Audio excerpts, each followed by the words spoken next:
She defended an old Korean lady from getting humiliated at cafe, not knowing she's Korean mafia boss's mom. The coffee cup hit the floor with a crack that made everyone in the cafe turn and stare. Nia Thompson watched the elderly Korean woman flinch as the blonde influencer standing over her sneered, phone already recording. "This is exactly what I'm talking about," the influencer said to her camera, voice dripping with performative outrage. "These people come to America and can't even speak English properly. She literally just bumped into me and can't even apologize correctly." The old woman, tiny, maybe 70, with silver hair pulled into a neat bun and wearing a traditional hanbok under a modern coat, was trying to apologize in broken English, hands trembling as she bent to pick up the shattered pieces. Around them, the other customers at Brew and Soul Cafe pretended not to notice, eyes glued to laptops and phones, performing the particular cowardice of people who don't want to get involved. Nia's hand tightened on the coffee pot she'd been holding. She'd worked at this cafe in Koreatown for 3 years, smiled through casual racism from customers who called her surprisingly articulate, endured comments about her natural hair being unprofessional, kept her head down and her opinions to herself because she needed this job. Needed the tips that barely covered rent on her studio apartment, needed the health insurance that came with full-time hours, needed to stay invisible. But watching this 70-year-old woman being publicly humiliated by some Instagram brat with 2 million followers hit something deep and raw. Nia thought of her own grandmother, who'd raised her after her parents died, who'd worked 3 jobs and never complained, who deserved so much better than what the world gave her. "Excuse me," Nia said, setting down the coffee pot with deliberate care. Her voice was calm, professional, but something in her tone made several customers look up. "Ma'am, is there a problem I can help you with?" The influencer, Madison something, Nia vaguely recognized her from viral videos, turned with practiced outrage. "Yes, actually. This woman crashed into me and ruined my vintage Chanel bag, and she can barely speak English. This is America. If you're going to live here—" "She apologized," Nia interrupted, moving to stand between Madison and the elderly woman. "In English. I heard her. And you're the one who turned around without looking where you were going." Madison's perfectly microbladed eyebrows shot up. "Excuse me? I'm a paying customer." "So is she." Nia gestured to the elderly woman, who was still on her knees, trying to clean up the mess with shaking hands. "Actually, she's been a regular here for 5 years. Comes in every Tuesday and Friday, orders the same green tea and honey cake, tips 20%, and has never once been rude to staff, which is more than I can say for some people." The cafe had gone completely silent. Madison's face flushed red, but her phone was still recording, and Nia could see the calculations happening behind her eyes. The video would go viral either way. Might as well control the narrative. "This is unbelievable," Madison said, voice rising to that particular pitch of white woman victimhood. "I'm being attacked for simply existing." "You're being asked to show basic human decency," Nia cut her off. "Now you can either sit down, finish your overpriced matcha latte, and stop harassing elderly customers, or you can leave. Those are your options." "Do you know who I am?" "Yes, you're Madison Pierce. 2.3 million Instagram followers. Verified on TikTok. Known for calling out service workers and filming it for content." Nia's smile was sharp. "I also know you're currently being sued by 3 different restaurants for defamation, so go ahead and post this. I'd love to be number 4. The bluff worked. Madison's face went from red to pale. She snatched her designer bag, phone still recording, and stormed toward the door. "You'll be hearing from my lawyer," she threw over her shoulder. "Looking forward to it," Nia called back. Then she turned to the elderly woman, who'd finally managed to stand, and switched to the Korean she'd been learning for the past year. Basic phrases picked up from coworkers and regular customers. Accent terrible, but intention clear. "Gwenchanayo? Are you okay?" The woman's eyes widened in surprise, then filled with tears. She reached out and grabbed Nia's hands, squeezing tight, and spoke in rapid Korean that Nia mostly couldn't follow. But she caught the word gomawo, thank you, repeated several times. "It's okay," Nia said in English, gently helping the woman back to her table. "Don't worry about that awful person. Let me get you a fresh tea on the house." As Nia brought over a new pot of green tea and a slice of honey cake, the woman caught her wrist and said in careful English, "You, very kind, very brave. What is your name? Nia. Nia Thompson. Nia. The woman smiled, pronouncing it carefully. I am Han Yunji. Thank you, Nia. You have good heart. Nia squeezed her hand gently. It was nothing, Mrs. Han. Anyone would have done the same. But they both knew that wasn't true. Everyone else had looked away. What Nia didn't know, what she couldn't have known as she went back to work, as she served other customers and cleared tables, and pretended her hands weren't shaking from the confrontation, was that Han Eunji had a son who ran the most powerful Korean criminal organization in Los Angeles, a son who was fiercely protective of his mother, a son who was about to walk into Bruin Soul Cafe and change Nia's life forever. Kang Jae-sung arrived at the cafe exactly 17 minutes after his mother called him, which was 14 minutes faster than physically possible given traffic laws. His security team, 3 cars, 8 men, had nearly caused 2 accidents keeping up with him. He strode through the door like he owned the place, which technically he did, though it was buried under 6 layers of shell corporations, and the energy in the room shifted instantly. Several customers suddenly found reasons to leave. The barista behind the counter went pale. Jae-sung was used to this reaction. At 28, he'd spent the last 6 years building a reputation that made grown men nervous. The neck tattoo that crawled up from his collar, a dragon in traditional Korean style, didn't help. Neither did the white shirt rolled to his elbows, revealing more ink on his forearms, or the sharp jawline that tabloids had breathlessly compared to Korean drama stars, or the eyes that could go from warm to lethal in a heartbeat. He spotted his mother immediately, sitting alone at her usual corner table, and his expression softened into something almost boyish. "Iyama," he said, sliding into the chair across from her. "What happened? You said someone bothered you?" Yoonji waved a dismissive hand. "It's handled. There was a rude woman, but one of the workers here defended me. So kind, Jae-sung. So brave." "Who was the rude woman?" His voice dropped to something dangerous. "Give me a name." "Jae-sung, no, it's fine. I told you, the worker handled it. Such a good girl, so respectful." Yoonji's eyes lit up with that particular gleam that Jae-sung had learned to dread. "And pretty. Very pretty. Did I mention pretty?" "Iyama." He recognized the setup immediately. Don't what? I'm just saying she was very kind to your old mother. You should thank her. Maybe take her to dinner. She works so hard, probably doesn't get taken to nice places. I'm not dating anyone right now. You're never dating anyone. You're 28. Do you want me to die without grandchildren? You're 70 and healthy as a horse. You'll outlive us all." But Jae-sung was already scanning the cafe, looking for whoever had helped his mother. His eyes landed on a black woman at the counter, late 20s, with natural hair pulled into a high bun, wearing the cafe's standard black polo and jeans. She was wiping down the espresso machine with focused intensity, and something about the set of her shoulders, proud, defensive, like she was bracing for a fight, made him look twice. "That's her," Yoonji said, following his gaze. "Nia. Such a pretty name, and she tried to speak Korean to me. Her accent was terrible, but so sweet." Jae-sung watched as another customer, a middle-aged white man, snapped his fingers at Nia to get her attention. Watched her smile, that professional service smile that didn't reach her eyes, and take his order. Watched the way the man's gaze traveled down her body in a way that made Jae-sung's jaw clench. "I'll go thank her," he said, standing. Yoonji's smile was knowing. "Yes, you go thank her. Maybe get her phone number while you're at it."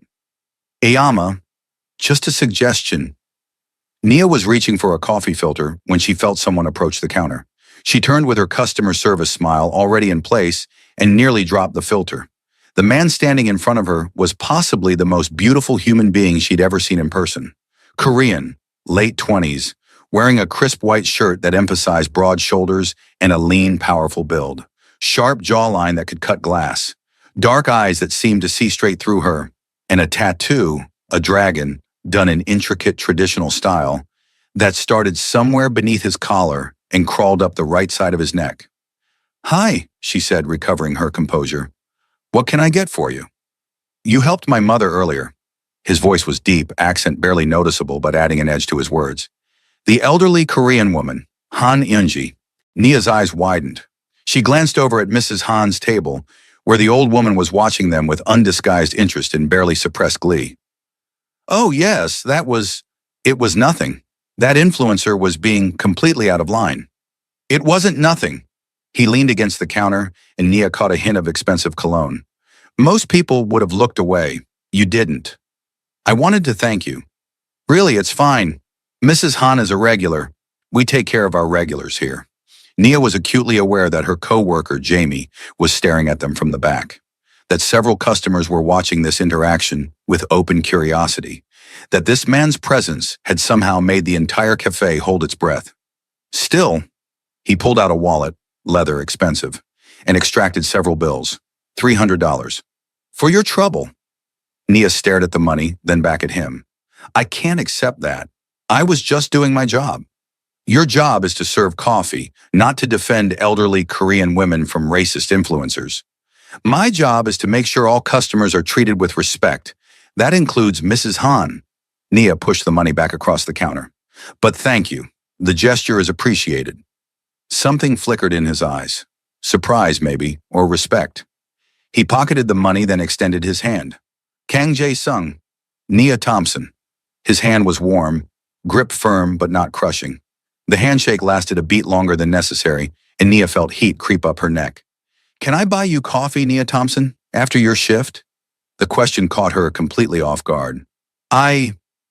What? Coffee, dinner, lunch. Whatever you prefer. To thank you properly for helping my mother. That's really not necessary. I know it's not necessary, I want to. His eyes held hers, intense and direct. Unless you're seeing someone?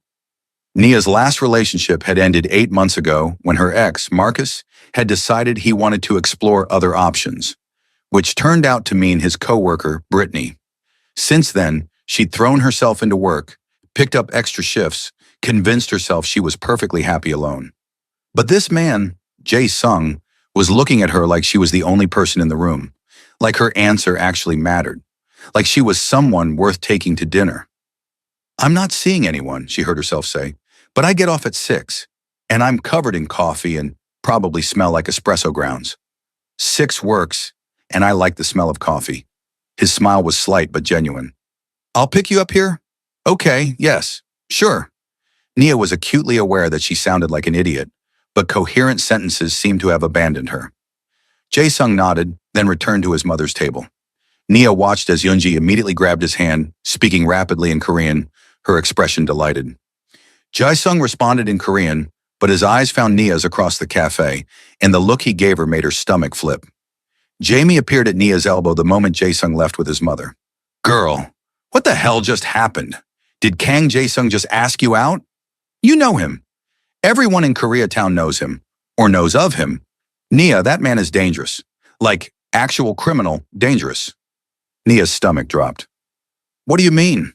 Jamie lowered her voice, glancing around to make sure no one was listening. The Kang family runs like half the Korean businesses in LA. Officially, they're import-export and real estate. Unofficially, they're the Korean Mafia. Protection rackets, underground gambling, smuggling. Jae-sung took over from his father 6 years ago, and he's supposedly even more ruthless. You're joking. I wish I was. My cousin's boyfriend works at one of their legitimate businesses. Says Jae-sung is fair but terrifying. Cross him and you disappear. Help his family and he's loyal for life.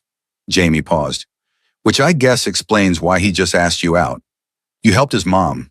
That's like the golden ticket into his good graces. Nia's mind was reeling. The beautiful man with the neck tattoo was a mobster, an actual criminal, and she'd just agreed to go to dinner with him. I should cancel, she said. Are you insane? You can't cancel on Kang Jae-sung. That's probably how people end up missing. So what? I just go? Have dinner with a criminal and hope he doesn't murder me? Jamie bit her lip. I mean, he did just thank you for helping his mom, and he's gorgeous, and rich, and probably won't murder you on a first date. That's more like third date behavior. That's not funny. I'm not entirely joking. Jamie squeezed Nia's shoulder. Look, be careful. But also, that man looked at you like you hung the moon. I've worked here 3 years, and I've seen him come in dozens of times to visit his mom. He's never looked at anyone like that. Nia spent the rest of her shift alternating between excitement and terror. She cleaned tables mechanically, mind spinning with possibilities. Maybe Jamie was exaggerating. Maybe Jae Sung was just a normal businessman with unfortunate family connections. Maybe she was overthinking this. At 5:45, she locked herself in the cafe bathroom and tried to make herself presentable. Changed out of her coffee-stained work polo into the spare black t-shirt she kept in her bag. Let her hair down from its bun, finger-combing her curls into something resembling style. Put on lip gloss and mascara with shaking hands. When she emerged, Jamie whistled. "Okay, girl, I see you. If he does turn out to be a murderer, at least you'll be a cute corpse." Still not funny. Still not entirely joking. At exactly 6 o'clock, a black Mercedes pulled up outside the cafe. Jae-sung stepped out, and Nia's breath caught. He changed into dark slacks and a black Henley that somehow made him look even more dangerous. The dragon tattoo on his neck seemed to shimmer in the streetlights. He opened the passenger door for her, the gesture almost old-fashioned. "You look beautiful," he said simply. "Thank you. You look dangerous, criminal. Like every bad decision I've ever been tempted to make." "Nice." The car interior smelled like leather and that expensive cologne. Nia buckled her seatbelt with trembling fingers, hyper-aware of Jae-sung's presence beside her.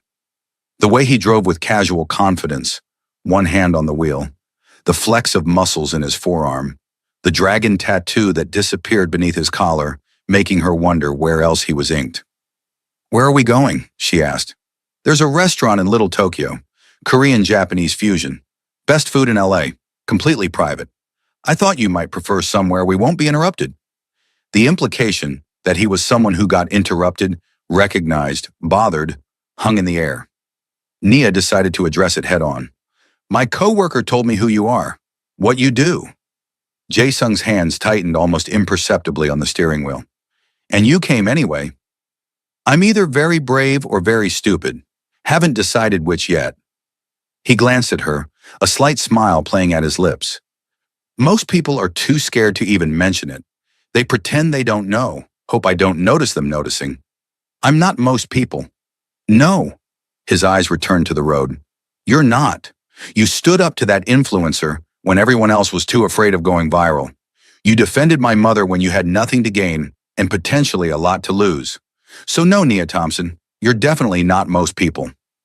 They drove in silence for a few minutes, the city sliding past outside. Finally, Nia asked, "Is it true, what Jamie said? About your family business?" "Yes." No hesitation, no sugarcoating. "My family has been involved in organized crime for 3 generations.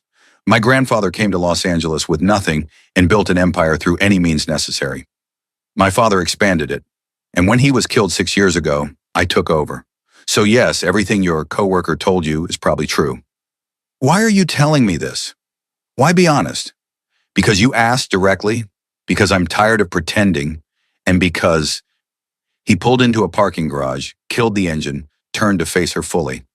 "Because from the moment I saw you defend my mother, I knew you were someone special, someone worth being honest with.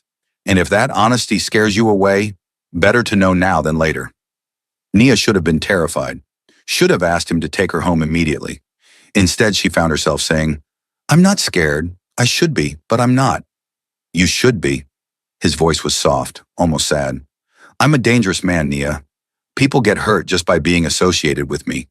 But God help me, I want to know you anyway."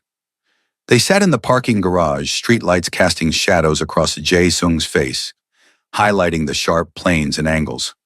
Nia could see the tiredness in his eyes, the weight he carried, the loneliness beneath the power.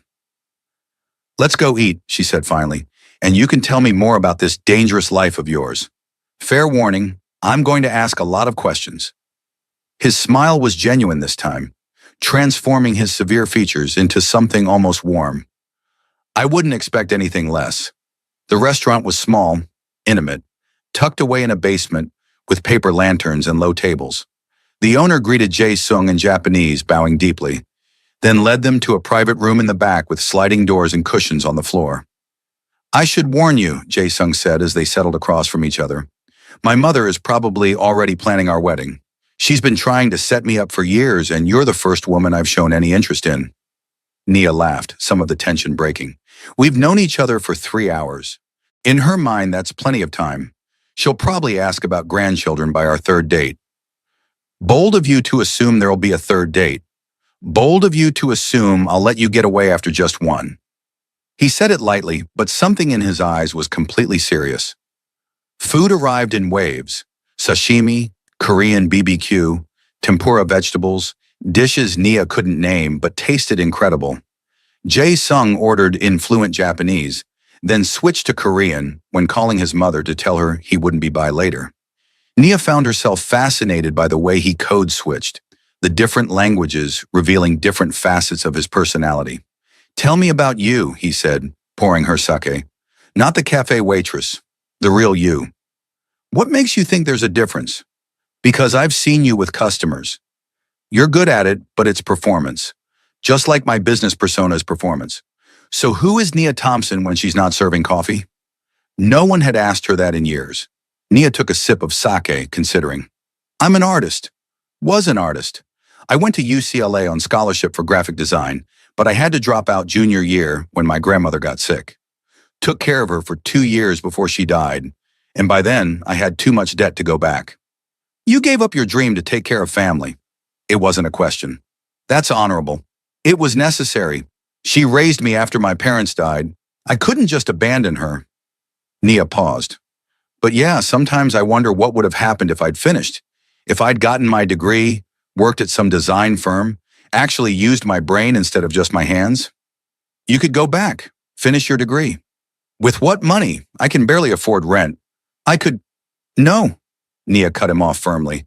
I don't need saving. Don't need some rich guy to swoop in and fix my problems. I'm doing fine on my own. Jae-sung held up his hands. I wasn't trying to save you, just offering resources if you wanted them. But I respect that you don't. They ate in silence for a moment. Then Nia asked, Your turn. Who is Kang Jae-sung when he's not running criminal enterprises? He seemed surprised by the question. No one asked me that. I'm asking. He set down his chopsticks, thinking. I collect art, spend hours in galleries looking at paintings I don't fully understand, but that make me feel something.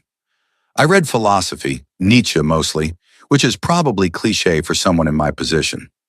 I visit my mother every Tuesday and Friday, sit with her while she drinks tea and tells me about her week. And sometimes, late at night when I can't sleep, I drive to the beach and just sit, watch the ocean, remember what it feels like to be just a person, not a position. The vulnerability in his words made Nia's chest ache. That sounds lonely. It is. His eyes found hers. But tonight, for the first time in years, I don't feel lonely. I feel seen. You look at me like I'm just a man, not a threat or an opportunity. Do you know how rare that is? I look at you like you're a man who bought me dinner and told me the truth about who he is. That's all I can see right now. Nia leaned forward. But Jae-sung, I need you to be real with me. What are you looking for here? Because if this is just some thank you for helping your mom, it's not. He reached across the table, fingertips brushing hers. I saw you defend her, and something clicked, like recognizing someone I'd been looking for without knowing I was searching. And then I talked to you, and you were funny and real and didn't treat me like I was dangerous. You are dangerous, but you're not afraid. And that's... He shook his head. I don't know what this is, but I want to find out, if you'll let me. Nia looked at their hands almost but not quite touching on the table. Thought about her small, safe life, her studio apartment and cat, her shifts at the cafe and nights alone, the careful routine she'd built after Marcus, designed to prevent pain by preventing feeling. And then she thought about the way Jae-sung had thanked her for defending his mother, the honesty in his voice when he told her about his family business, the loneliness she recognized because she felt it too. Okay, she said, let's find out together. His smile was brilliant, transforming his entire face. He turned his hand over, and she laced her fingers through his, the connection sending warmth flooding through her. They talked for hours, about art and philosophy and family obligations, about the weight of expectations and the price of loyalty, about dreams deferred and roads not taken. The conversation flowed easily, naturally, like they'd known each other for years instead of hours. When they finally left the restaurant, it was past midnight. Jae-sung drove her home slowly, like he was reluctant for the night to end. He parked outside her building, a modest apartment complex in mid-city, nowhere near as fancy as she imagined he was used to, and walked her to her door. "Thank you for tonight," Nia said, suddenly shy, "for dinner and honesty and all of it. Thank you for giving me a chance." He reached up, tucking a curl behind her ear. The gesture was tender, intimate. "Can I see you again?" "Yes, but Jae-sung, I need to be clear about something. I'm not interested in being your secret or your side piece or whatever arrangement powerful men usually have with women like me. Women like you. Black women, working class women, women who don't fit into your world." His expression hardened. "First, there's no arrangement. I don't do casual. When I commit to someone, I'm all in.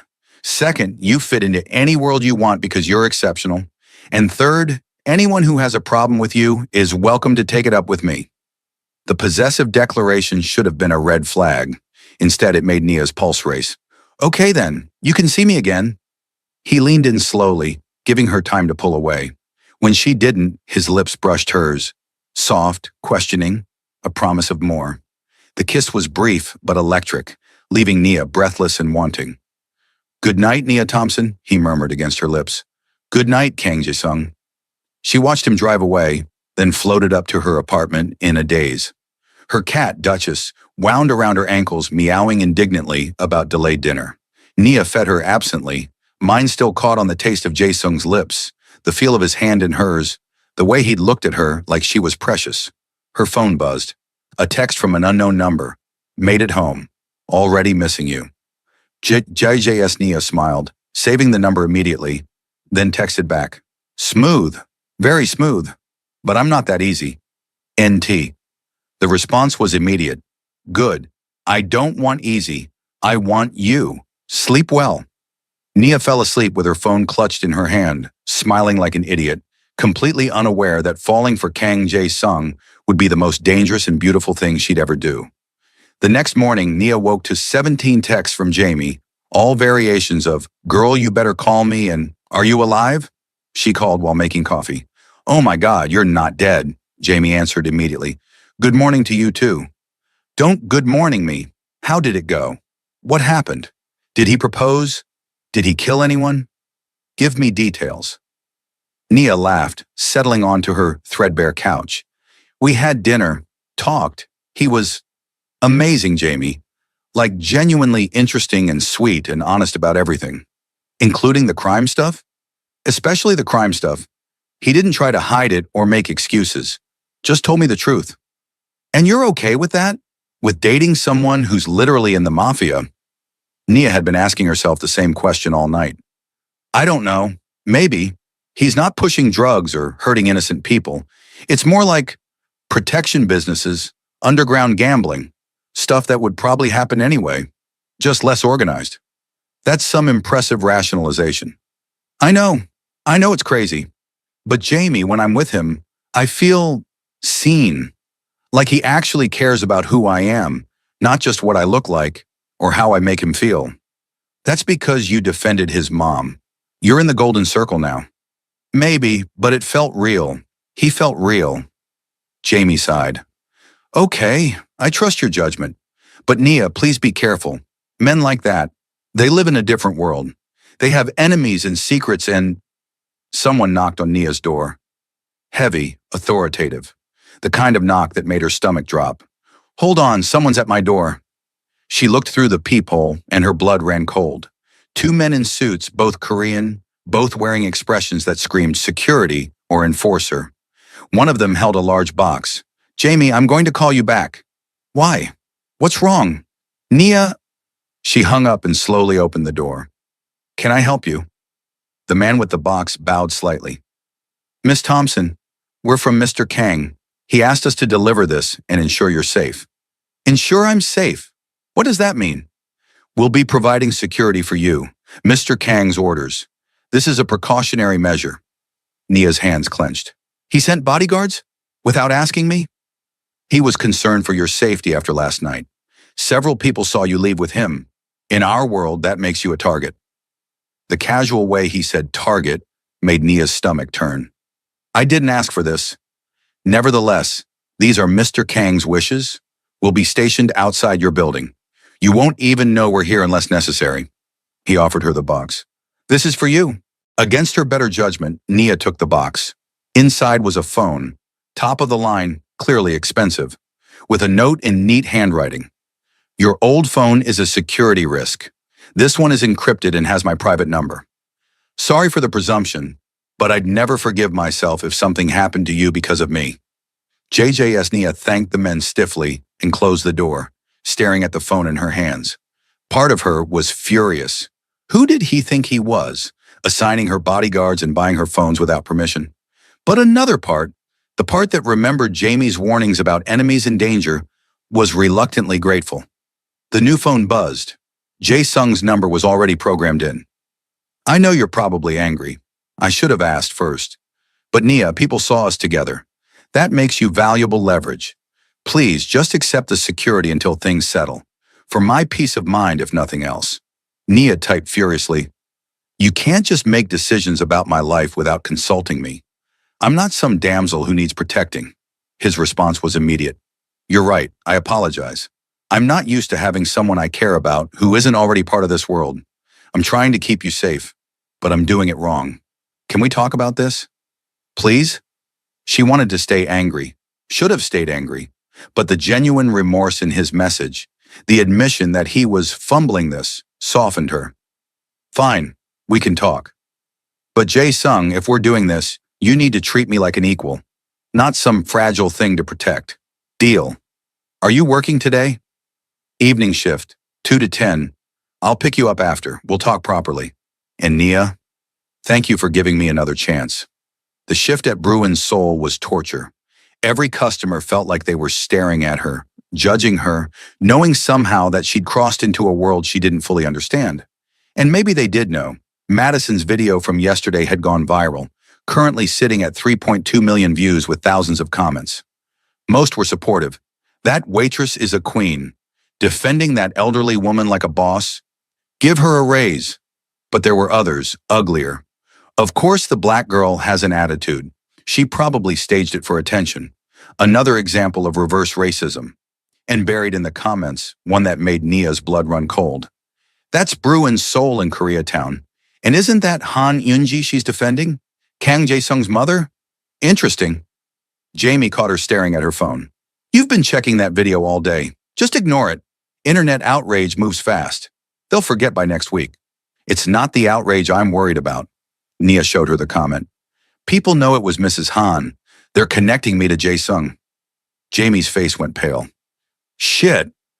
Nia, that's not good. If rivals know you're connected to him..." The bodyguards make more sense now.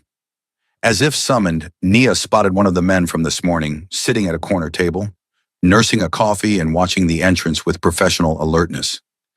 He'd been there since her shift started, a silent shadow she couldn't ignore. At 10:15, Jae-sung pulled up outside, and Nia felt the now familiar flutter in her stomach. He dressed down, jeans and a black t-shirt that showed off his build, but somehow looked more dangerous than he had in nice clothes. The tattoos on his arms were fully visible now, intricate designs in Korean and Japanese traditional styles. "We need to talk," Nia said as soon as she slid into the passenger seat.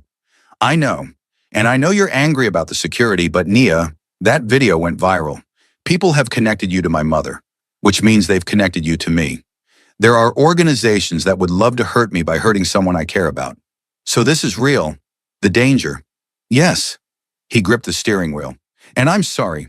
I should have thought about this before asking you to dinner, before putting you in this position. If you want out, I'll understand. I'll make sure you're protected until interest dies down. Then you can go back to your life." Nia studied his profile.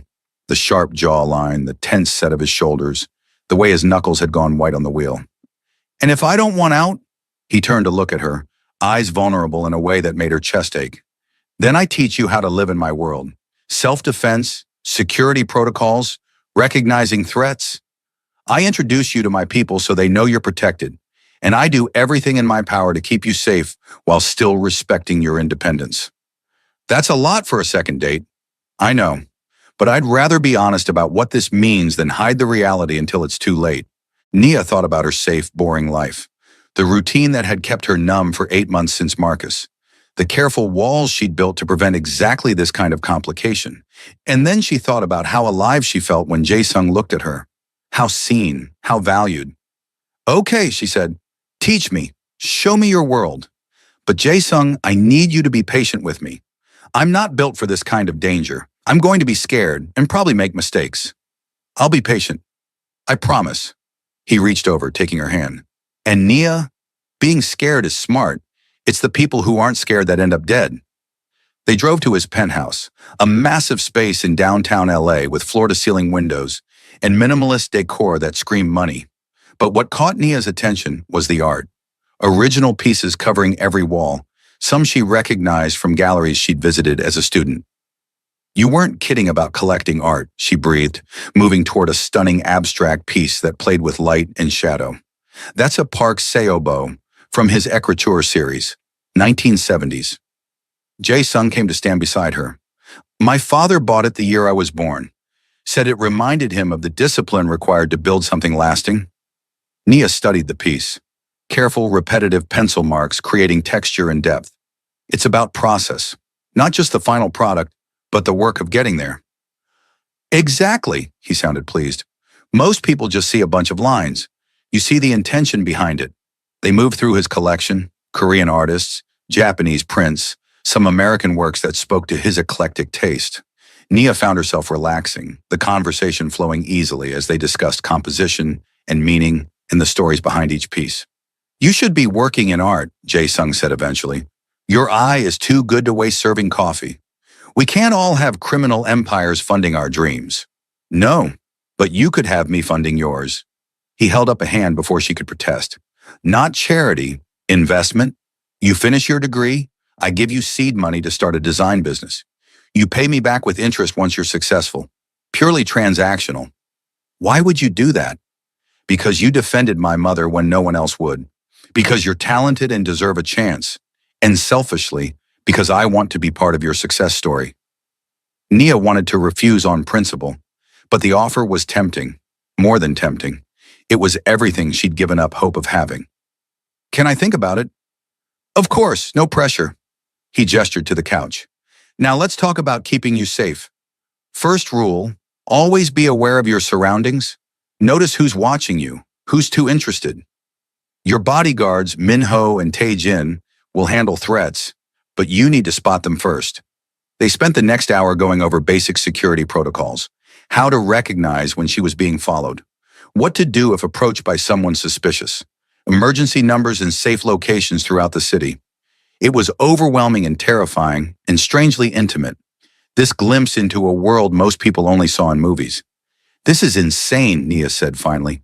2 days ago, I was a waitress worrying about tips. Now I'm learning counter-surveillance techniques from a mob boss. Welcome to my life. He pulled her close, and Nia went willingly, resting her head against his chest. She could hear his heartbeat, steady and strong. I know it's a lot, but Nia, I meant what I said. I'm all in. If you want this, want me, I'll do whatever it takes to make it work. I want this, she whispered, even though it's crazy, even though I should run. I want this. He tilted her chin up, and this kiss was different from the first, deeper, more urgent, filled with promise and possession. Nia melted into him, hands fisting in his shirt, and for a moment nothing else mattered. Not the danger, not the complications, just this connection that felt inevitable. When they finally broke apart, both breathing hard, Jae-sung rested his forehead against hers. Stay tonight, not for sex, he added quickly. Just stay. Let me hold you. Let me pretend for one night that the world isn't dangerous and we're just two people falling for each other. Okay, Nia said. I'll stay. They lay together on his enormous bed, fully clothed, talking until dawn. About childhoods and dreams and the weight of family expectations. About his father's death. A car bomb meant for someone else that killed him instantly. About her parents' accident when she was 8, the drunk driver who'd stolen her whole family in one moment of carelessness. We're both orphans, Jae-sung said softly. Both carrying ghosts. Maybe that's why this works. We understand loss. Or maybe it works because you look at me and see a man, not a monster, and I look at you and see home. Nia's eyes filled with tears. No one had ever said anything like that to her. Marcus had loved her, but it was always conditional. Love if she was easier, quieter, less complicated. Jae-sung loved her as she was, complicated and strong and scared and brave all at once. They fell asleep tangled together, and Nia dreamed of paintings and dragons and a future that felt both impossible and inevitable. The next 3 weeks passed in a blur of coffee shifts and stolen moments with Jae-sung. He was careful about their public appearances, always mindful of security, but private he was different, tender, playful. He taught her Korean phrases, took her to galleries, introduced her to his world piece by careful piece. Mrs. Han became a regular fixture in their relationship, appearing at dinners with knowing smiles and increasingly unsubtle hints about grandchildren. Nia adored her, the way she fussed over Jae-sung, the stories she told about his childhood, the warmth she showed Nia from day one. "She's already planning our wedding," Nia told Shanice during their weekly brunch. "Showed me pictures of handbox styles she likes." Shanice, who'd been skeptical at first, had slowly come around after meeting Jae-sung. "Girl, if I had a man who looked at me the way he looks at you, I'd marry him too. Just maybe run a background check first." "Too late for that. I'm already in love with him." The words hung in the air. Nia hadn't meant to say them out loud, hadn't fully admitted it to herself. But it was true. Somewhere between defending his mother and learning about his art collection and falling asleep in his arms, she'd fallen completely, irrevocably in love. "Does he know?" "I haven't told him. It feels too soon." "Honey, you're already learning security protocols and meeting his mother. I think you're past too soon." That night, Nia planned to tell him. She'd come to his penthouse after her shift, wearing a dress she'd bought with her last paycheck. Nothing fancy, but it made her feel beautiful. She had a whole speech prepared. But when she arrived, Jae-sung was on the phone, speaking rapid Korean, his expression thunderous. He saw her and his face softened slightly, but the tension remained. He held up a finger, 1 minute, and continued his conversation. Nia waited, stomach sinking. Something was wrong. She could see it in the set of his shoulders, the sharp edge to his voice. When he finally hung up, he looked exhausted. "What's wrong?" she asked. "There's a situation. A rival organization is pushing into our territory, targeting our businesses. They hit one of our warehouses tonight, stole product, hurt 3 of my men." "Oh God, are they okay?" "They will be. But Nia, this is escalating. These people, they don't play by rules. They see an opening and they take it. And right now, you're an opening." Ice flooded her veins. "What does that mean?" "It means they know about you, know that you matter to me, and they might try to use that." He crossed to her, taking her hands. "I need you to be extra careful. Don't deviate from your routine. Don't go anywhere without Minho and Taijin, and if anything feels wrong, call me immediately." "You're scaring me." "Good. Fear will keep you alert." He pulled her close. "I won't let them hurt you, I promise. But I need you to be smart." The speech Nia had prepared died in her throat. This wasn't the time for love confessions. This was survival. She stayed that night, but the mood was different. Tense. Jae-sung spent hours on the phone, coordinating responses, moving pieces on a chessboard she couldn't see. Nia lay in his bed alone, listening to him speak in Korean in the next room, and wondered what she'd really gotten herself into. The attack came 3 days later. Nia was at the cafe, working the morning shift, when Minho suddenly appeared at her side. "We need to leave. Now." "What? Why?" "No time to explain. Come with me." His hand was on his jacket, where Nia knew he kept a gun. Her heart started racing. They were halfway to the door when it exploded inward. Glass and wood shrapnel flew everywhere. Nia felt herself thrown to the ground, Minho's body covering hers. Screaming. Gunshots. The smell of smoke and blood. And then strong hands were pulling her up, dragging her toward the back exit. Not Minho's hands. Someone else's. She tried to fight, to scream, but a cloth covered her mouth and nose, chemical smelling, and the world went gray around the edges. The last thing she saw before consciousness faded completely was Minho on the ground, blood pooling around him, and the certainty that she was going to die. Nia woke to darkness and pain. Her head throbbed. Her wrists were bound behind her back. She was sitting in a chair in what felt like a basement, cold, damp, the smell of mold and decay. "She's awake. A man's voice, Korean accented, came from somewhere to her left. Lights blazed on, blinding. When Nia's eyes adjusted, she saw three men watching her. Two young, maybe mid-20s, holding guns.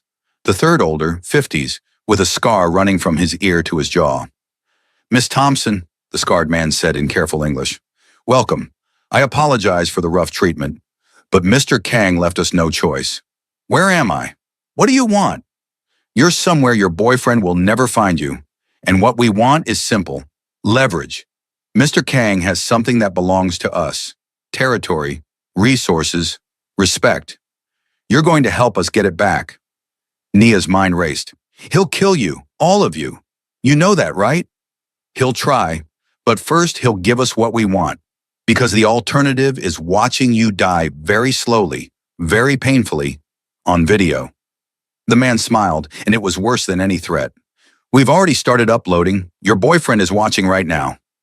Horror crashed over Nia. Jae-sung was watching this, watching her tied up, helpless, in danger because of him. She thought about their last conversation, how she hadn't told him she loved him, and tears started flowing. "Don't cry," the scarred man said mockingly. "Save your tears. You'll need them later." One of the younger men approached with a phone, showing her the screen. A live stream, her face terrified, tied to a chair. And in the comments, thousands of messages flooding in, some gleeful, some horrified, and one repeated over and over from different accounts. "We're coming. Hold on. Jae-sung. He was watching. And he was coming." The wait was agony. The men kept the camera running, occasionally asking Nia questions designed to humiliate. Where she'd met Jae-sung, whether the sex was good, if she really thought a black woman could matter to someone like him. She stayed silent, refusing to give them the satisfaction. After what felt like hours but was probably 30 minutes, the scarred man's phone rang.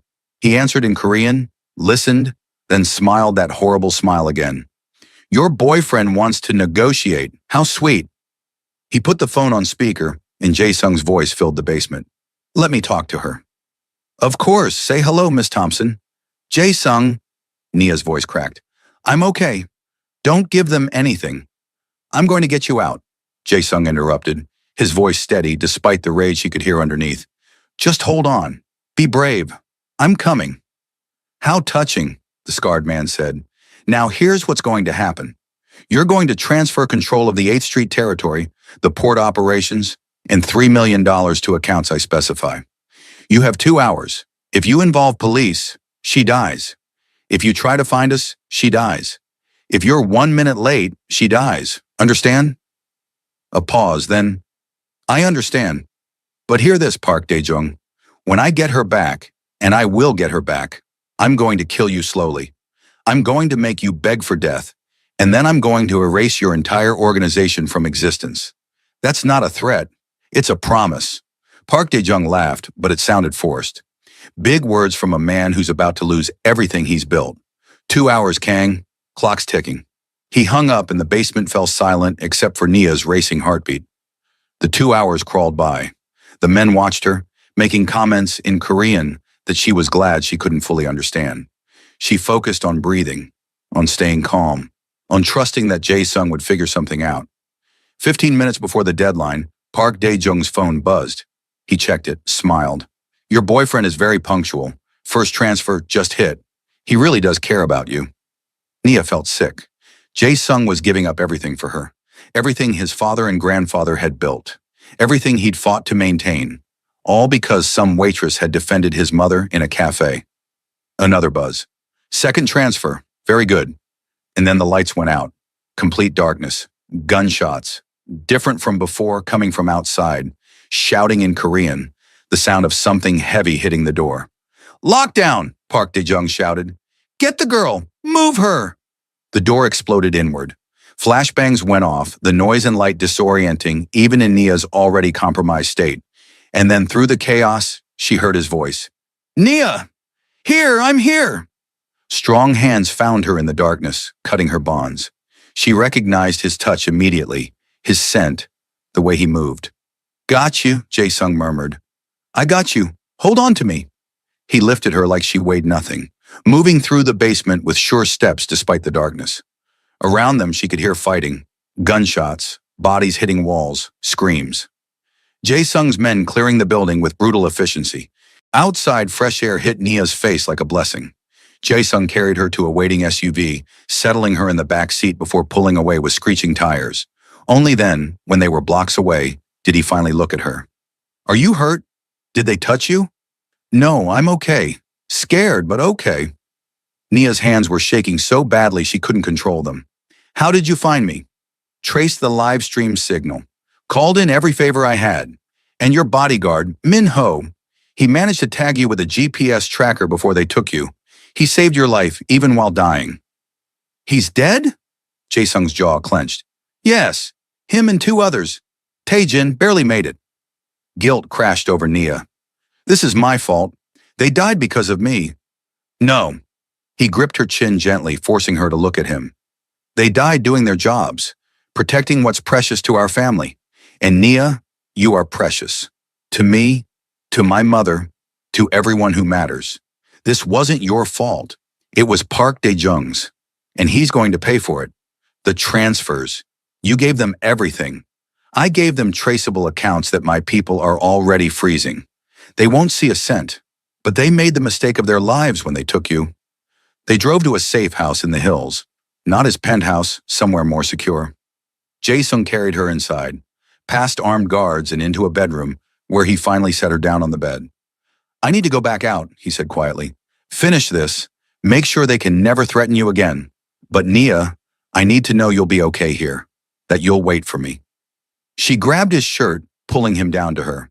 "Don't go. Please, stay with me. Just for tonight. Stay." "I have to." "You have to nothing. Your men can handle it. Stay with me. I almost died today. I need you here." Her voice broke. "Please." Something in his expression cracked.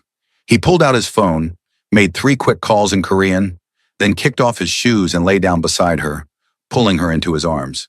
"I thought I lost you," he whispered into her hair. "When I saw that live stream, saw you tied up and scared, I felt something I've never felt before. Pure terror. The thought of existing in a world without you in it. I'm here, I'm okay." Nia held him tight. "And Jae-sung, I need to tell you something. Something I should have said days ago." "What?" "I love you. I'm completely, terrifyingly in love with you. And not because you saved me, or because you're powerful or rich. Because of who you are when we're alone. Because you see me. Because you make me feel like I matter." He pulled back to look at her, eyes shining with emotion. "I love you too. From the moment you defended my mother, I knew you were extraordinary. And every day since has only proved it. You're brave and brilliant and beautiful. And I don't deserve you, but I'll spend the rest of my life trying to." They kissed, desperate, hungry, pouring 3 weeks of tension and today's terror into the connection. When they finally broke apart, both breathing hard, Jae-sung signed, "Marry me." Nia laughed, slightly hysterical. "Are you seriously proposing right now? After I was just kidnapped?" "Yes, because life is short and dangerous, and I almost lost you before I could make you mine officially. So marry me, Nia Thompson. Let me spend every day proving I'm worthy of you." "You're insane. That's not an answer." Yes, you absolute lunatic. I'll marry you." His smile was brilliant, transforming his entire face. He kissed her again, softer this time, a promise sealed with lips and breath, and the certainty that they'd found something worth fighting for. The war that followed was brief but brutal.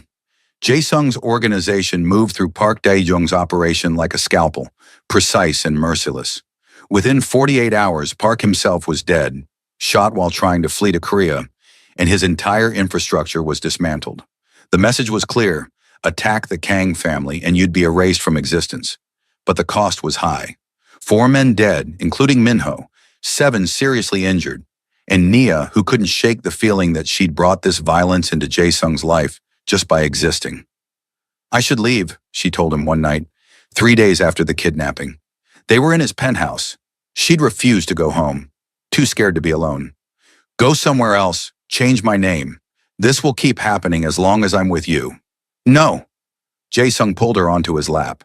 "You're not leaving. We're not doing this alone anymore. We're doing it together. People died because of me. People died because Park Dae-jung was a greedy bastard who thought he could take what wasn't his. You didn't pull a trigger, Nia. You didn't ask for this. You just had the misfortune of falling in love with a man who lives in a violent world. Then maybe I shouldn't have fallen. He cupped her face gently. If you want out, I'll let you go. I'll make sure you're protected and safe, and set up somewhere far from all this. But Nia, don't leave because you think you're a burden. Leave only if you don't love me enough to stay. Nia looked into his eyes, dark and intense and full of desperate hope, and knew she couldn't walk away even if she wanted to. This man, dangerous and complicated and absolutely devoted, was hers, and she was his, for better or worse. I'm not leaving, she said, but Jae-sung, things have to change. I can't just be your girlfriend, waiting at home while you wage war. If I'm in this world, I need to understand it, really understand it. No more protecting me from the truth. Deal. Starting tomorrow, you meet everyone. Learn the business, legitimate and otherwise. Become part of the family officially. Your mother is going to be thrilled, he laughed. She's already planning the wedding. Showed me venue options this morning. The next 6 months were a crash course in organized crime and Korean culture. Nia met Jae-sung's entire organization, the legitimate businessmen and the dangerous enforcers. Learned to recognize hierarchy and respect. Started taking Korean lessons seriously, determined to speak her future mother-in-law's language fluently. She also went back to school. Jae-sung had insisted, and this time Nia didn't refuse. UCLA readmitted her with open arms, and she threw herself into finishing her degree with manic focus. Turned out having a mob boss fiancé, who was also a patron of the arts, opened doors. By graduation, she already had 3 gallery shows lined up. The wedding was everything Mrs. Han had dreamed of. Traditional Korean ceremony in the morning, Western celebration in the evening. 200 guests, mostly Jae-sung's business associates and Nia's small circle of friends and extended family. Shanice as maid of honor, crying through her entire toast about watching my girl go from defending old ladies to marrying into the Korean Mafia. When Nia walked down the aisle in a hanbok, red and gold, traditional and stunning, she saw Jae-sung's eyes fill with tears. This man who'd killed for her, who'd waged war to protect her, was crying because she looked beautiful. I love you, he signed as she reached him. He'd learned ASL for her, a surprise for the wedding. You are my everything. The ceremony was conducted in both Korean and English, honoring both their heritages. And when they kissed as husband and wife, the entire room erupted in applause that Nia felt rather than heard. Vibrations of joy and celebration, and family accepting her fully. 2 years later, Nia stood in her studio, a gorgeous, converted warehouse space that Jae-sung had bought and renovated specifically for her work, putting finishing touches on a piece for her 5th gallery show. This one was special. Large-scale portraits of Korean grandmothers, inspired by Mrs. Han, celebrating the strength and dignity of immigrant women who'd built new lives in impossible circumstances. Arms wrapped around her waist from behind, and she felt Jae-sung's lips on her neck. Still working? You've been here since 6. The show opens in 3 days. I need these perfect. They're already perfect. You're always perfect. He turned her to face him. Come home, have dinner with me and Iyama. She made japchae. Is that code for come hear more hints about grandchildren? He laughed. Probably.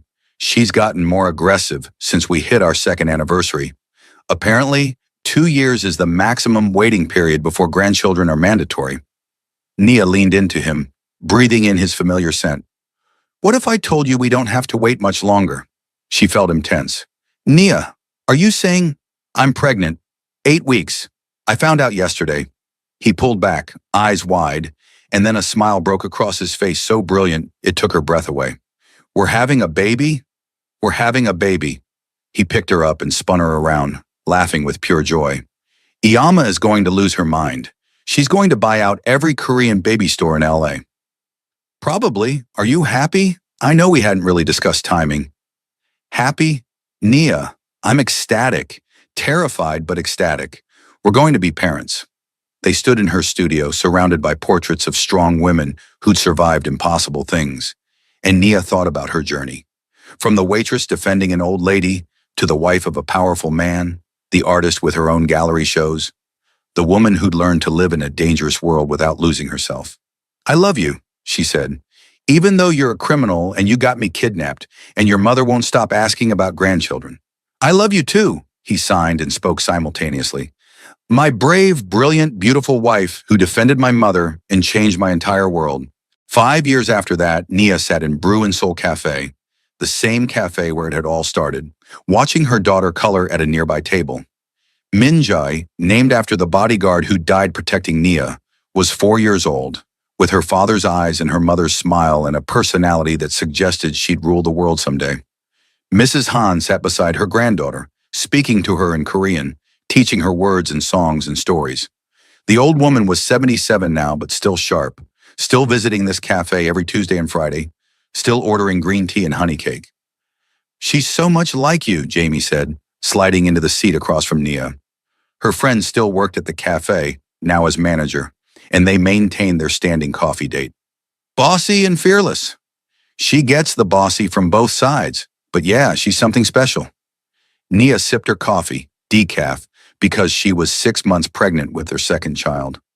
Sometimes I can't believe this is my life, that I went from serving coffee to all of this. You earned it. You defended an old lady when no one else would, and it changed everything. Nia thought back to that day. The shattered coffee cup, Madison's sneering face, the decision to step in when everyone else looked away. One choice, one moment of courage, and her entire life had transformed. The door opened and Jae-sung walked in, now 33, still devastatingly handsome, his neck tattoo visible above his collar. He'd largely gone legitimate. The criminal operations were mostly history now, replaced by real businesses and real investments. But he still carried himself with that quiet authority that made people step aside. Minjai saw him and shrieked, "Appa!" launching herself across the cafe into his arms. He caught her easily, lifting her high as she giggled. Mrs. Han watched with undisguised joy, and Nia felt her heart expand impossibly larger. Jae-sung carried their daughter over, setting her down before pulling Nia into a kiss that was entirely inappropriate for a public cafe. "Missed you," he murmured against her lips. "You saw me 3 hours ago." "And I missed you for all 3 of those hours." Jamie made gagging noises. "You two are disgusting. 5 years married and still acting like newlyweds." "Jealousy is unbecoming," Jae-sung said mildly, but he was smiling. They sat together, Nia, Jae-sung, Minjae, Mrs. Han, and Jamie, at a corner table in the cafe where it had all begun. Around them, life continued. Customers ordered coffee. Baristas called out drinks. The world kept spinning. But in this moment, Nia felt perfect peace. She'd found her family in the most unexpected way, had learned that sometimes defending a stranger could lead to defending your heart. That courage could bloom in the smallest moments and change everything that followed. "What are you thinking about?" Jae-sung asked, signing along with his words. A habit he developed, making sure she was always included even in the chaos of conversation. "That day, when I defended your mother, when you asked if I was okay," Nia took his hand. "I was so broken then, fresh off being dumped, convinced I'd never find anyone who'd see me as more than the girl who served their coffee. And now I'm married to a man who learned sign language for me, who killed for me, who sees me as everything. I have a daughter who'll never doubt she's loved, another baby on the way, a career I'm proud of, and a mother-in-law who loves me despite the fact that I'm not Korean. Because of the fact," Mrs. Han corrected in careful English, reaching over to squeeze Nia's hand. "You perfect for my son. You make him human again." Jae-sung's eyes shone with emotion. "She's right. Before you, I was just going through motions. Running an empire, honoring my father, existing but not really living. And then you defended Ioma, and everything clicked into place." "So what you're saying is I should get a commission for matchmaking," Jamie interjected. "Since I'm the one who warned you he was dangerous," which clearly didn't work. Everyone laughed and Minjae demanded to know what was funny, and Mrs. Han started telling a story in Korean that Nia mostly understood now. The moment was chaos and love and family all tangled together. Later, after they'd left the cafe, after Minjae was in bed and Mrs. Han had gone home, Nia and Jae-sung stood on their penthouse balcony, looking out over the city. Los Angeles spread before them like scattered diamonds, beautiful and dangerous and home. Do you ever regret it? Nia asked. Falling for me. All the complications I brought into your life. Never. Not for a single second. He pulled her close, one hand resting on her swollen belly where their son grew. You gave me everything, Nia. Purpose beyond duty, love beyond obligation, a reason to become better than I was. You gave me the same, showed me I deserved more than settling, that my courage mattered, that defending one person could change my entire world. They stood together in the darkness, two people from different worlds who'd built a bridge between them, a waitress who'd stood up to an influencer, a mob boss who'd fallen for her courage. Together, they'd survived kidnappings and war and cultural expectations, and the simple, complicated work of building a life together. I love you, Jae-sung signed, his hands visible in the city lights. I love you too, Nia signed back, her fluency hard-won, but perfect. My dangerous, impossible, wonderful man. Their daughter called out from her bedroom, a nightmare probably, or just wanting attention, and they went together as they did everything now. Partners, equals. Two people who'd found each other across impossible odds and refused to let go. In the end, Nia thought, it all came down to that one moment, that one choice, defending a stranger when everyone else looked away, standing up when it would have been easier to stay silent, being brave when being safe was the simpler option. One moment of courage and everything changed. One old lady defended in a cafe, and a love story began that would span decades, survive violence, cross cultures, and prove that sometimes the most unlikely connections are the ones that transform us completely.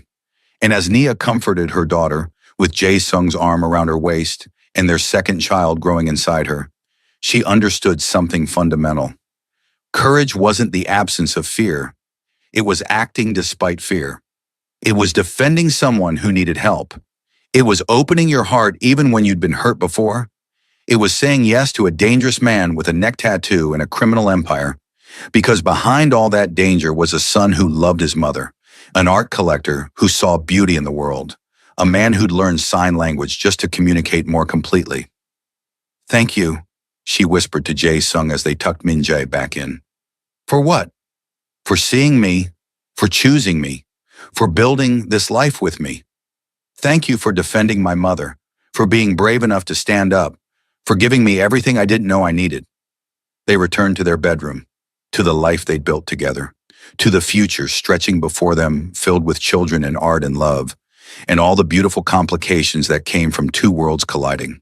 And somewhere in Koreatown, in a small cafe called Brew and Soul, an old Korean woman named Han Eunji would return on Tuesday and Friday to drink her green tea and eat her honey cake and smile, knowing that her son had found what she'd always wanted for him, someone who loved him not for his power or his money, but for the man he was when all the armor came off. Someone who defended her when no one else would. Someone brave, someone perfect.